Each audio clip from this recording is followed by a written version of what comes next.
നമസ്കാരം, കർമ്മ ന്യൂസിലേക്ക് സ്വാഗതം. വടകരയിലെ വിവാദങ്ങൾ അവസാനിക്കുന്നില്ല. അത് തീയും പുകയുമൊക്കെ പടർത്തി അത് കൂടുതൽ വിവാദമായിക്കൊണ്ടിരിക്കുകയാണ്. ഇപ്പോൾ ഇതാ ഷാഫി പറമ്പിൽ, അവിടുത്തെ നിയുക്ത MP ഷാഫി പറമ്പിൽ ഒരു പരാമർശം നടത്തിയിരിക്കുകയാണ്. ആ കാഫി പ്രയോഗത്തിന്റെ സ്ക്രീൻഷോട്ട് വ്യാജമായി ഉണ്ടാക്കി പ്രചരിപ്പിച്ചത് KK ലതിക, CPMന്റെ KK ലതികയാണ് എന്ന് അദ്ദേഹം ഉറക്കെ പറഞ്ഞിരിക്കുകയാണ്. പോലീസിനുമൊക്കെ ആ കാര്യം അറിയാം, പക്ഷെ അവരത് മൂടിവെക്കുകയാണ്. എങ്കിലും അവിടുത്തെ ജനങ്ങൾക്ക് ഇപ്പോൾ അറിയാം അത് ശരിക്കും ആരായിരുന്നു അതിന്റെ പിന്നിൽ നിന്നും. തങ്ങളെയൊക്കെ ഒരു മതത്തിന്റെ കള്ളിയിൽപ്പെടുത്തി ഒറ്റപ്പെടുത്താൻ വേണ്ടി CPM ചെയ്ത ഒരു വ്യാജ നിർമ്മിതിയായിരുന്നു എന്നാണ് ഇപ്പോൾ ഷാഫി പറമ്പിൽ പറയുന്നത്.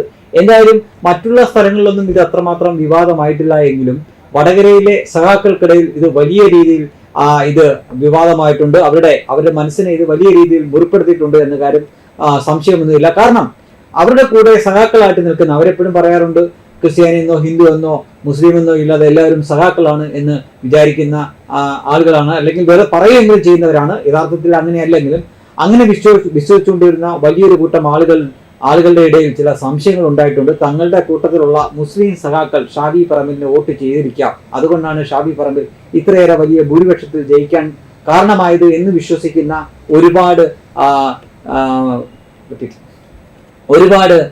സഖാക്കൾ, പാർട്ടി അണികൾ അവരുടെ കൂട്ടത്തിൽ തന്നെയുണ്ട്. അതുകൊണ്ട് തന്നെ ഈ വിവാദങ്ങളൊക്കെ അവിടെ കൊടുമ്പിരി കൊണ്ടിരുന്ന സമയത്ത് തന്നെ എങ്ങാനും ഈ KK ശൈലജ തോറ്റ് ഷാഫി പറമ്പിൽ ജയിച്ചാൽ പിന്നീട് നിങ്ങൾക്ക് വേണ്ടിയിട്ട് പ്രതിരോധിക്കാനും മറ്റുമൊന്നും ഞങ്ങൾ കാണില്ല, അപ്പോൾ മുതൽ ഞങ്ങളായിട്ടിരിക്കും, ഞങ്ങളുടെ കൂട്ടത്തിലുള്ള ഇത്തരം സഖാക്കളെ ഞങ്ങൾ പ്രത്യേക കണ്ണോടുകൂടിയേ കാണൂ എന്ന തരത്തിലൊക്കെ ചില സോഷ്യൽ മീഡിയ പോസ്റ്റുകളും കമന്റുകളും ഒക്കെ ഉണ്ടായിരുന്നു. അതിനെയൊക്കെ ഒന്ന് ആക്കം കൂട്ടാൻ വേണ്ടിയിട്ടായിരിക്കും വീണ്ടും ഷാഫി പറമ്പിൽ പറഞ്ഞിരിക്കുന്നു KK ലതികയാണ് ഈ വ്യാജ സ്ക്രീൻഷോട്ടിന് പിന്നിൽ പ്രവർത്തിച്ചതെന്ന്. KK ലതികയും അവരുടെ മകനുമൊക്കെയാണ് ആരോപണ വിധേയരായിട്ട് നിൽക്കുന്നത്. എന്തായാലും വർഗീയപരമായി ആളുകളെ ഭിന്നിപ്പിക്കാൻ വേണ്ടി ഈ പണി ചെയ്തത് CPM ക്യാമ്പാണ് എന്ന് ഉറപ്പിച്ചിരിക്കുകയാണ്. അതിന് കുറച്ചുകൂടി ബലം പകരുന്നതാണ് ഈ ഷാഫി പറമ്പിലിന്റെ പരാമർശം.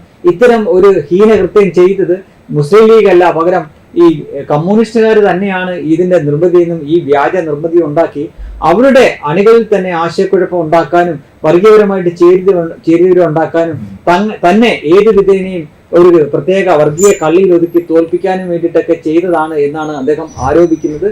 എന്തായാലും ജാതിയില്ല, മതമില്ല, ഞങ്ങളെല്ലാവരും ഒന്നാണ്, എല്ലാം ഒരു രക്തമാണ്, മാനവ രക്തമാണ്, ഞങ്ങളുടെ കൂട്ടത്തിൽ ക്രിസ്തീയ രക്തമെന്നോ മുസ്ലിം രക്തമെന്നോ ഹിന്ദു രക്തമെന്നോ ഇല്ല, ഞങ്ങളെല്ലാം കമ്മ്യൂണിസ്റ്റ് രക്തമാണ് എന്ന് പറഞ്ഞുകൊണ്ടിരുന്നവർ തന്നെ ഈ വർഗീയമായിട്ട് ആളുകളെ ഭിന്നിപ്പിക്കാൻ വേണ്ടി കൃത്രിമമായിട്ട് ഇത്തരം കാര്യങ്ങൾ ഉണ്ടാക്കുന്നു. അതും ഏത് വിധേനയും തങ്ങളുടെ എതിരാളിയായിട്ടുള്ള സ്ഥാനാർത്ഥിയെ തോൽപ്പിക്കണം എന്ന ഉദ്ദേശത്തോടെ ചെയ്തത് ഇപ്പോൾ അവർക്ക് തന്നെ വിനിയായിരിക്കുകയാണ്.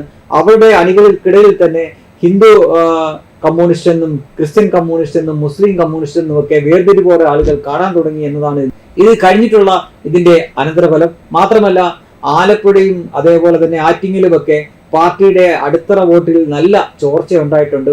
മറ്റു പല അവസരങ്ങളിലും ജാതിയോ മതമോ ഒന്നും നോക്കാതെ അരിവാൾ ചുറ്റിക കണ്ടാൽ വോട്ട് ചെയ്തുകൊണ്ടിരുന്നവർ ഇപ്പോൾ കുറേയൊക്കെ മതവും ജാതിയും ഒക്കെ നോക്കാൻ തുടങ്ങി എന്നതിന്റെ ഒരു തെളിവ് തന്നെയാണ് ആലപ്പുഴയിലും ആറ്റിങ്ങലിലുമൊക്കെ അവരുടെ വോട്ടിലുണ്ടായ വലിയ ചോർച്ച.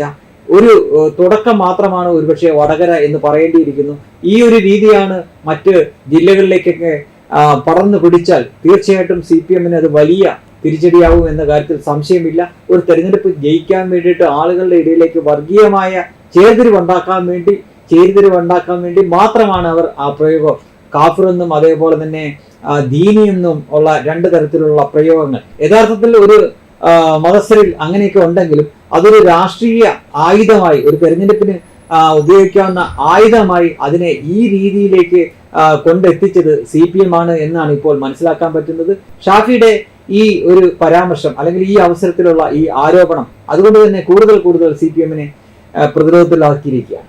വെബ് ഡെസ്ക് കർമ്മ ന്യൂസ്.